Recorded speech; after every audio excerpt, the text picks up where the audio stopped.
Salut à toutes et à tous, bienvenue sur le podcast Thérapie sans frontières.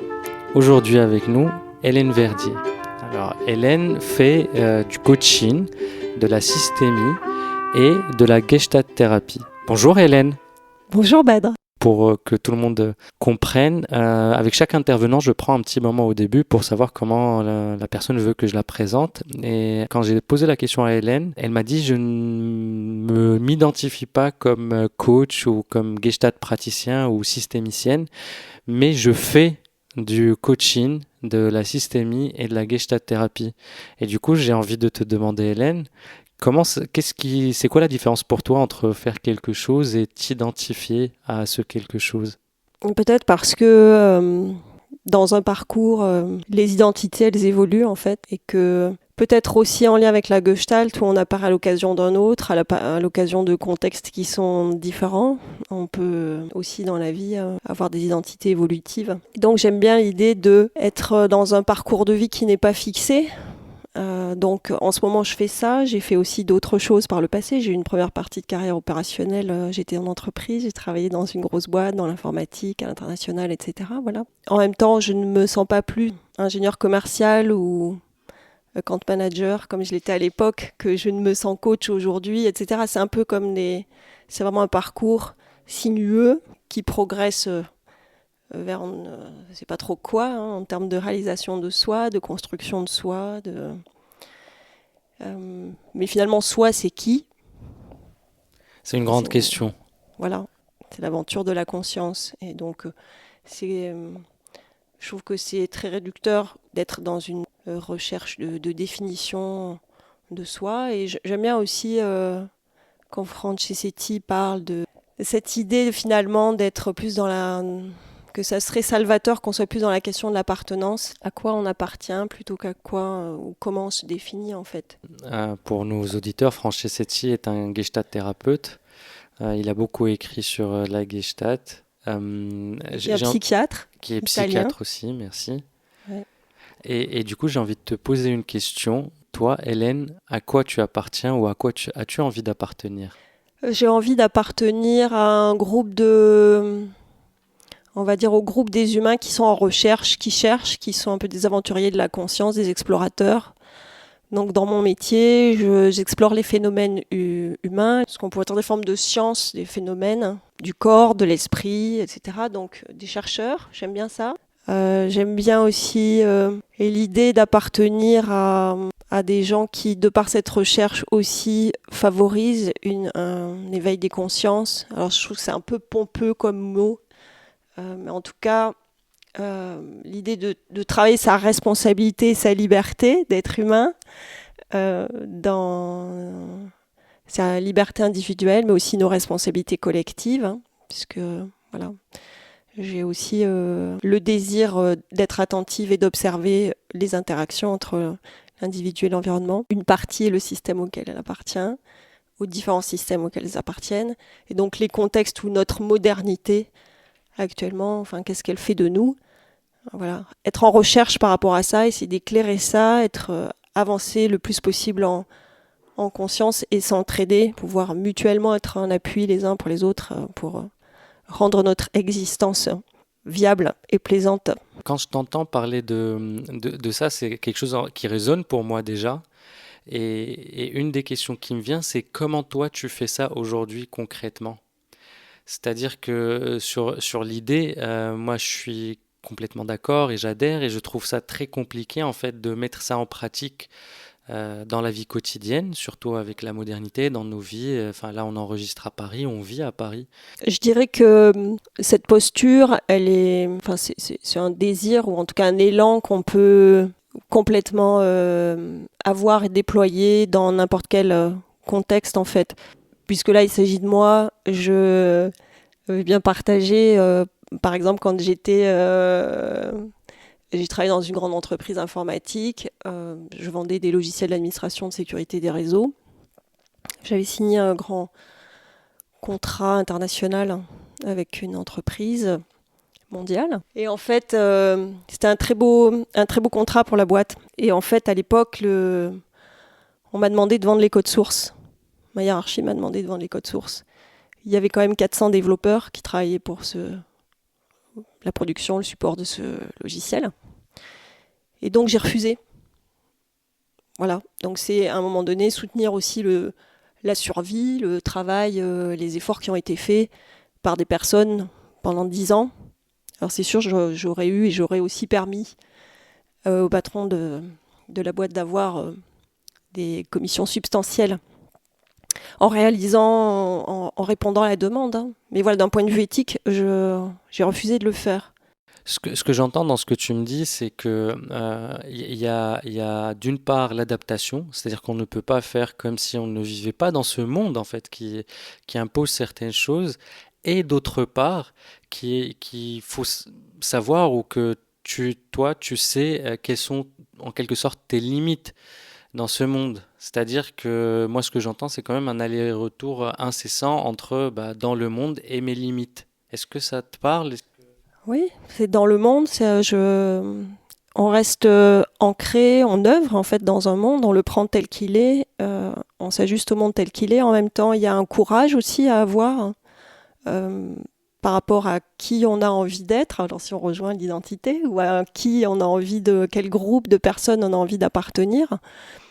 Voilà, à cet instant, c'est ça aussi qui guide les choix. Et c'est un ajustement permanent entre ce qu'on a, évidemment, l'idéal qu'on voudrait voir naître et le monde tel qu'il est, et comment on peut tisser à partir de là, au contact, à la frontière avec le monde, quelque chose qui a du sens pour soi et qui peut porter un groupe ou une collectivité à un moment donné. Alors je vais rebondir là-dessus en te demandant, parce que ça m'évoque beaucoup la Gestalt thérapie. Est-ce que tu peux nous dire quelques mots sur ta conception ou comment toi tu vis la Gestalt thérapie, ou comment tu l'as rencontrée, qu'est-ce qui t'a plu, tout d'abord en tant que patiente ou cliente, et puis en tant que Gestalt praticienne, ou pardon, que personne faisant de la Gestalt thérapie. Oui, voilà. Effectivement, dans ce que tu dis, il y a l'idée de toute façon qu'on ne peut pas devenir Gestalt praticien si on n'a pas été soi-même client, ou en tout cas personne aidée. Donc ça, c'est un élément important aussi au niveau de l'éthique pour moi. Comme je fais du coaching depuis 12 ans, voilà, j'ai différentes formations, de l'hypnose ericksonienne, etc., de l'art-thérapie. Enfin, moi, ça fait 15 ans que je me forme. Il y a quand même quelque chose qui m'a toujours étonnée dans ce parcours, c'est qu'il y a plein de gens qui sont dans la relation d'aide et qui ont eux-mêmes jamais été aidés. Et c'est pas un prérequis, ça, pour les aidants, ce que je trouve assez, d'un point de vue éthique, en tout cas, c'est questionnable. Amen. Non, c'est quelque chose que, merci de l'évoquer. Jusqu'à présent, on n'a pas eu l'occasion de l'évoquer. Mais j'aime bien ta formulation. Comment peut-on aider si on n'a jamais été dans la position d'être aidé? Oui, voilà. Parce qu'il y a une idée aussi quand même dans la Gestalt qui me plaît aussi, qui est la notion de parité entre un thérapeute et son client. Voilà, où il n'y a pas une position, une asymétrie qui est, elle est forcément d'une certaine manière dans le champ, mais en tout cas elle n'est pas cultivée.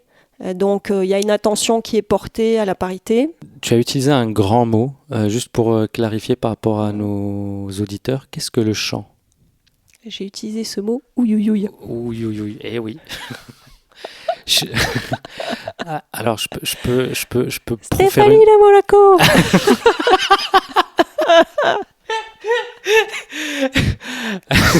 Alors je me rends compte de la... Alors Joker, vous pouvez appeler un ami. Alors il est en face de toi. Alors pour moi le chant et ma compréhension du chant... Alors là c'est j'ai pas dans mon horizon un carton. Alors, Saïka Freshpack. Donc notre chant là avec Hélène, c'est un carton qui nous sépare en fait pour cet enregistrement, pour pas que ma voix... studio artisanal. C'est un studio artisanal. C'est le thé, c'est ce qui c'est mais tout bonnes ce qui vibes, se passe. C'est les vibes. C'est les vrai. Vibes, voilà, carton recyclable, écologique. C'est ça. C'est en gros tout ce qui constitue une situation donnée, que ce soit verbal, non verbal, émotionnel. Soyons fous, énergétique. Bah oui, il y a la couleur des chakras sur le carton, vous le voyez pas, jaune, rouge, vert. Oh merde. C'est les chakras jamaïcains. On dérape. Voilà, donc voilà un phénomène de champ que peut introduire un carton à la frontière contact, puisque le carton se trouve entre moi et Badr. Et comment on peut se lancer en créativité. Mais oui, mais encore une fois, c'est hyper intéressant ce qui est en train de se passer pour expliquer à nos auditeurs ça. Qu'est-ce que la frontière contact ? En Gestalt, il y a un postulat de base qui dit que l'organisme est indissociable de l'environnement. Donc en systémie, il y a déjà, comme depuis les années 60, et tous les modèles Palo Alto et tous les modèles qui sont arrivés ensuite, ont quand même mis l'accent, se sont centrés sur les relations plutôt que les troubles intrapsychiques. On est plutôt sur les troubles relationnels, troubles de la compétence relationnelle. Et donc, dans la systémie, il y a quelque chose qui est assez intéressant d'un point de vue des organisations, mais que je trouve un petit peu comme dévitalisé. Donc, on peut travailler ces représentations des systèmes, des relations des systèmes. Il y a quelque chose qui est distancié. J'ai trouvé dans la Gestalt, avec cette idée que la Gestalt est une thérapie du contact. Qui dit contact dit quelque chose qui est dans le ici et maintenant, et j'aime bien rajouter en fait le ici et comment, c'est-à-dire la systémie pourrait être dans le comment les choses se passent. Comme tous les modèles assez récents, on est plutôt dans comment les choses se passent que pourquoi elles se passent comme elles se passent. Mais pour moi, la Gestalt rajoute le ici. C'est-à-dire combien vient de l'échanger avec Badr et notre petit jeu avec le carton, etc. Vous voyez comment la spontanéité du contact se fait. Il y a quelque chose qui est dans le vivant. Donc pour moi, la Gestalt, c'est une thérapie du vivant et qui rajoute cette dimension d'incarnation qui est fondamentale puisque nous sommes des êtres matériels. Même si à cette heure... on est beaucoup en télétravail. On est dématérialisés. On est beaucoup dématérialisés dans nos rapports sociaux. Voilà, dans la Gestalt, il y a cette dimension qui est indispensable pour moi de l'incorporation, qui est aussi que je relis dans les choses auxquelles je me suis intéressée aussi, à d'autres, aux sagesses tibétaines. Où on parle beaucoup d'incorporation, corps-esprit, etc. Donc là, on est sur un autre sujet qui est plus spirituel. Mais est-ce que tu peux nous en dire quelques mots ? C'est des pratiques spirituelles, les croyances à l'époque animiste, un peu les chamans, etc. Enfin, c'est les traditions locales auxquelles qui se sont mixées avec le bouddhisme qui est arrivé d'Inde. Qu'est-ce qu'un chaman ? C'est vraiment un sujet que j'aimerais approfondir avec toi, si c'est OK. Oui, est-ce que je peux te répondre sur les Tibétains avant les chamans. Alors, sur les Tibétains, on va dire... Calme-toi. Ah, t'as vu, j'ai pas perdu mon fil, Badr. Que de fils que tu me tends. Alors... C'est pas une séance de bondage. Heureusement que vous n'avez pas les images. Alors... Donc, les Tibétains, en fait, parce que c'est la voie que je suis allée explorer, mais globalement, le bouddhisme, qui est une philosophie, c'est une science à la base. Après, il y a, on va dire, une branche un peu plus religieuse, qui s'apparente religion, qui se sont développées, mais à la base, c'est vraiment c'est une université de la connaissance. C'est une sorte de systémie aussi. C'est une théorie...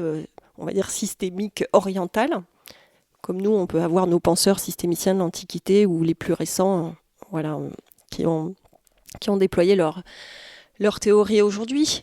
Et en fait, l'essentiel de ce qui a été transmis dans ces sagesses, c'est la question de l'interdépendance et la question de l'impermanence.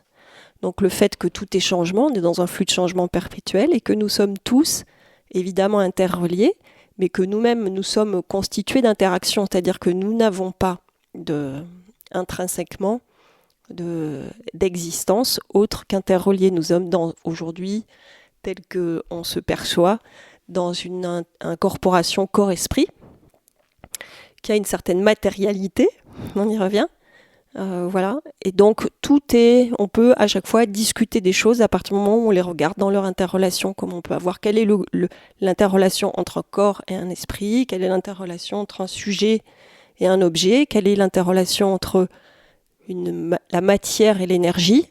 Voilà, à chaque fois, ce sont comme ça, on pourrait aborder ça comme des polarités en fait. C'est à la fois quelque chose qui est polaire et holistique, Tu parlais du fait que dans les philosophies, on va dire occidentales ou antiques, il n'y avait pas ça. Or, moi, je pense typiquement à un Aristippe de Cyrène ou un Démocrite qui parlait d'atomisme déjà, et où il disait que tout était interdépendant, c'est-à-dire qu'on était mélange de matière et d'énergie. C'est intéressant quand même de voir que dans une région du monde, bah, ça a été transmis, ces philosophies ont continué à être transmises, alors que par exemple dans le monde occidental aujourd'hui, il y a très peu de personnes qui entendent parler de Démocrite, d'Aristippe de Cyrène. Et il y a des gens qui ont pensé, qui ont cherché avant moi des choses très intéressantes à découvrir. Et c'est important de se nourrir, de nourrir sa pensée pour arriver à penser par soi-même. Et ces philosophies sont extrêmement riches en fait. Vraiment la question de l'impermanence et de l'interdépendance, on entend un peu parler de ça aujourd'hui, évidemment avec le déploiement de la mindfulness, qui est notre version occidentalisée, un peu édulcorée de toutes les pratiques méditatives, mais qui sont évidemment bien plus complexes que ce qu'on fait ici en Occident. Mais c'est déjà, je trouve que c'est déjà pas mal déjà Oui, de revenir on refait un mouvement unitif, mais oui, c'est déjà, et pas dans mal. l'ici et le maintenant. Mais comme disent je vais en dire les bouddhistes, en fait, il y a dans ce chemin de développement de l'esprit, de la conscience, euh, ce qu'on appelle la vue, la base, ensuite le chemin, et le chemin aboutit au fruit. On ne peut pas prendre un chemin si on n'a pas la base. Et donc Qui est c'est la vue. la vue. Mm. Et donc c'est un minimum de connaissances et de recherche déjà sur une éthique de vie. Et puis aussi, il y a l'idée que la morale est quelque chose de collectif, qui est construite par des groupes. L'éthique, ça renvoie à une responsabilité qui est plus individuelle, qui tient compte effectivement de la morale et des valeurs qui peuvent être défendues d'un point de vue moral. Mais l'éthique est vraiment toujours renvoyée au mouvement personnel, à ma propre réflexion et liberté de penser au-delà de la morale à laquelle je me réfère. Alors justement, en parlant d'individuel et d'éthique individuelle, tu nous as dit tout à l'heure que tu as commencé tes formations, on va tout regrouper dans le développement personnel il y a 15 ans. Oui. Qu'est-ce qui a fait que tu as pris ce virage, disons? Alors c'est un accident en fait. Je me suis retrouvée à passer 10 jours à l'hôpital Necker en service de neurochirurgie pédiatrique avec des enfants fracassés, voilà, avec des petits, donc entre la vie et la mort. C'était une expérience transformatrice pour moi, qui était jeune cadre dynamique. J'aime bien dire taxi, tailleur, aéroport. À l'époque, c'était un peu ma life. Et souvent, je repense à cette maman que j'ai croisée dans la salle de jeu de l'hôpital Necker et qui avait à côté d'elle son fils de 2 ans et qui m'a dit je croyais lui avoir acheté des chaussures trop petites parce que son petit tombait. Et en fait, son petit, il avait un cancer du cerveau. Voilà. Et cette phrase, elle résonne toujours pour moi depuis. Ça fait 18 ans maintenant. Quand tu me parlais là, je me disais que tu parlais beaucoup de la souffrance des autres en fait, et tu étais très sensible. Mhm. Et une question est venue pour moi, c'est elle est où la tienne? Ma souffrance, je sais pas, il n'y a pas quelque chose qui est fixé de souffrant. Je crois que je crois que je suis quelqu'un de résilient. Ces souffrances sont des occasions vraiment de croissance personnelle. C'est sûr que si j'avais pas, c'est l'occasion de se révéler soi-même aussi, parce c'est des phases d'apprentissage, des phases d'ajustement, en fait, qui nous obligent à aller chercher des ressources qu'on ne connaît pas de soi. Et donc, le chemin du développement personnel et de la thérapie, qui sont des chemins nécessaires, c'est vrai que souvent, ils sont engendrés par des épisodes de souffrance. Tu parlais de thérapie et j'avais envie de te demander si tu pouvais partager avec nous un moment ou quelque chose de concret que la thérapie t'a aidé à traverser. Je me suis rendu compte que souvent, Un thérapeute, il va avoir l'impression d'avoir fait un truc super, à un moment donné, d'être super aidant pour son patient, mais c'est pas forcément ça qui va en fait faire figure, comme on pourrait dire en Gestalt, en tout cas qui va être signifiant pour son patient, et en fait, ou son client. Voilà, hein, la guerre des mots. Et donc ça a fait écho pour moi cette phrase que j'ai entendue, que j'ai lue il y a 15 ans, d'un grand thérapeute qui s'appelle Winnicott, psychanalyste, et qui dit « Je suis consternée quand je pense aux changements profonds que j'ai empêchés ou retardés chez des patients appartenant à une certaine catégorie nosographique par mon besoin personnel d'interpréter. Quand nous nous montrons capables d'attendre, le patient parvient alors à comprendre de manière créative avec un plaisir intense. Et moi maintenant, je prends du plaisir à ce plaisir, plus que je n'en prenais à m'être montré intelligent. Je pense que j'interprète surtout pour faire connaître aux patients les limites de ma compréhension. Le principe est le suivant. C'est le patient et le patient seul qui détient les réponses. Nous pouvons ou non le rendre capable de cerner ce qui est connu ou d'en devenir conscient en l'acceptant. »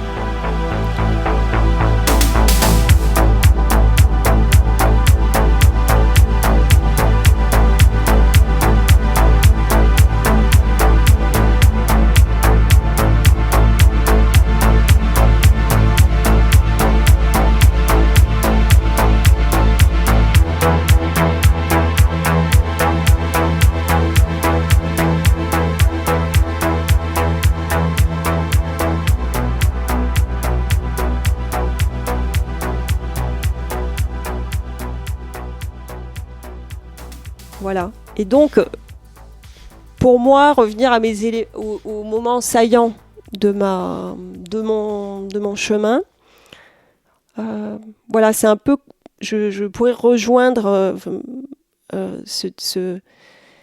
du côté du patient le chemin que raconte Winnicott, parce que c'est parfois dans des petites choses, dans des choses de l'air de rien, le fait d'être accueilli avec une boisson chaude, le fait d'avoir un petit SMS entre 2 séances, des choses comme ça qui vont mettre de la chaleur bien plus qu'une séance, on va dire dans la séance elle-même qui va être plus formelle.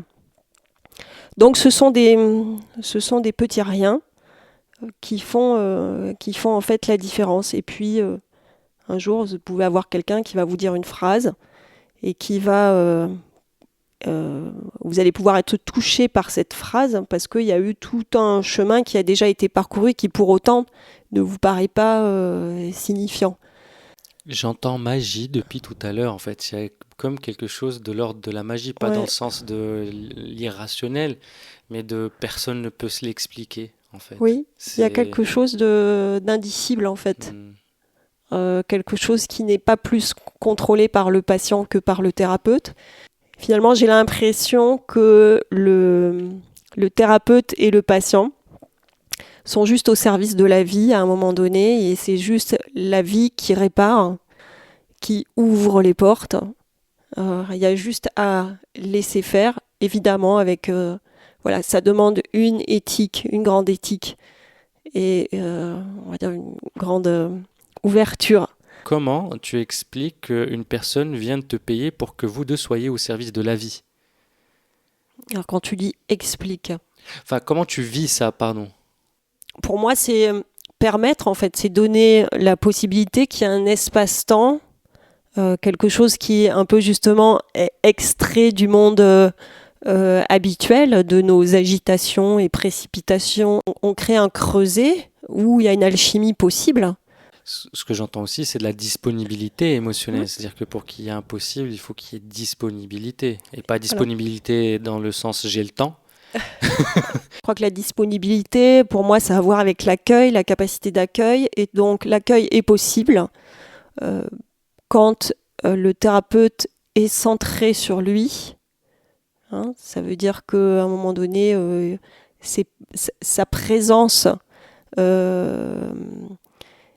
est de qualité dans cet espace-temps. hein, c'est comment il habite cet espace-temps en présence de l'autre, le patient. Donc il y a à la fois un contact à soi-même et à la fois une ouverture à l'autre, une proximité à soi et une ouverture à l'autre qui permet, entre guillemets, alors je ne sais pas, le mot qui me vient, c'est chirurgie, voilà, qui est plus ou moins plastique, plus ou moins, voilà, La chirurgie de l'âme.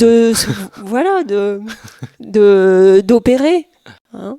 Donc il y a des choses, il y a des toutes petites choses, on peut mettre à des moments un petit peu de pommade apaisante. Il y a des jours où il va se passer des choses un peu plus, voilà, des choses un peu plus complexes. Difficile. Hein. Parfois, il va juste pas se passer grand-chose parce que c'est un peu une phase de repos,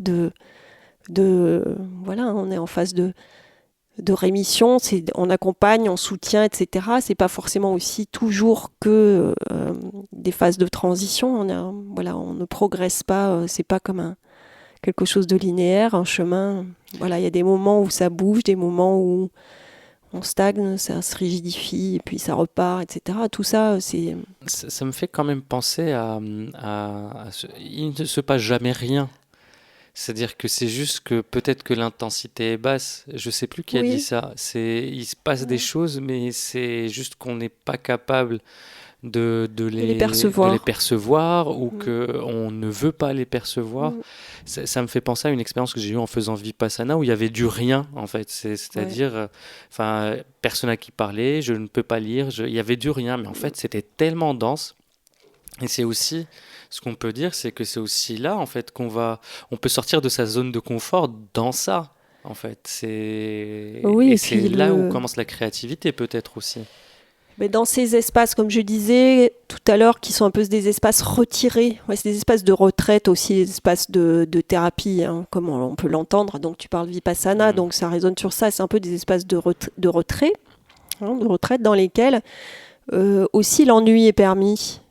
On n'est pas dans une recherche de productivité, d'efficacité, d'optimisation, voilà, de performance, hein, qui est quand même l'injonction suprême dans nos sociétés. Donc là, c'est un espace qui est un peu préservé de la notion de performance. Pour autant, ce vide et cet ennui sont des ingrédients essentiels à la créativité, parce qu'on peut être très agité, très actif, et en même temps être simplement dans la reproduction du même. Et donc, on avance, on fait beaucoup de choses, mais finalement rien de neuf.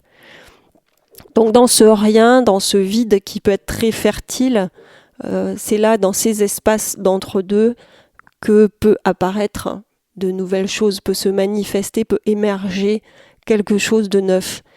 Donc vraiment le vide aujourd'hui, dans cette société de plein, de trop plein, voilà, un peu de silence, un peu de vide, c'est peut-être ce qui manque pour faire émerger de nouvelles voies.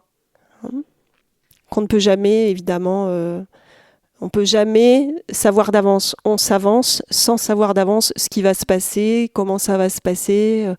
Et c'est magnifique d'être avec cette incertitude, en paix avec cette incertitude. C'est comme avec ce podcast, hein, on ne le prépare pas, on ne savait pas où est-ce qu'on allait. Là, on découvre tous les deux ce que ça fait. Avec toi, on va sur le sujet de la spiritualité, de la relation au monde. Avec d'autres personnes, on va sur d'autres sujets. En fait, c'est jamais préparé. J'ai quand même envie de te demander ce que tu peux nous dire, parce que autant quand tu me parles de ça, je trouve ça génial, en fait, cette excitation d'avancer pas à pas. Mais moi, je peux ressentir aussi des fois de l'anxiété à ne pas savoir ce qui va se passer. Est-ce que tu peux nous en dire quelques mots de cette anxiété si ça te parle ? Alors, comme on ne peut pas avoir toutes les anxiétés, moi je n'ai pas celle-là.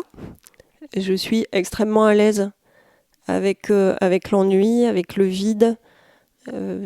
C'est vraiment des choses qui me sont, d'une certaine manière assez naturelles. Hein. Confortables. Confortables, oui. Ce qui fait que, effectivement, je pense que c'est une force aussi pour moi, dans mes accompagnements. C'est que, en tant que thérapeute, je sais me tenir à ces endroits. Et je sais contenir à ces endroits-là. Et c'est très compliqué. Parole de thérapeute. Ouais. Une dernière question qui fait partie maintenant du rituel de ce podcast. Quel conseil donnerais-tu à une personne qui est en souffrance ou qui est en recherche ou qui est avide de savoir et qui souhaiterait commencer une thérapie? Quel conseil tu lui donnerais dans le choix du thérapeute? Je dirais s'assurer que ça va rejoindre ce que je disais tout à l'heure, mais s'assurer de la formation de la personne, de son chemin thérapeutique, de son background, entre guillemets, quelles que soient les techniques. C'est toujours difficile d'appréhender les techniques parce que quand on est au démarrage d'un parcours, c'est très difficile d'avoir la connaissance et de pouvoir estimer, faire un choix sur la connaissance. Par contre, sentir la solidité, ce que vous pouvez sentir dans le lien de la personne et le vérifier par quelques informations sur son parcours. Le parcours est plus important. Ce que le parcours a fait de cette personne et ce que la personne fait de ce parcours aujourd'hui, c'est plus important que la technique qu'elle utilise. Merci beaucoup Hélène. Merci à toi Badr. Merci à tous. À bientôt sur le podcast Thérapie sans frontières.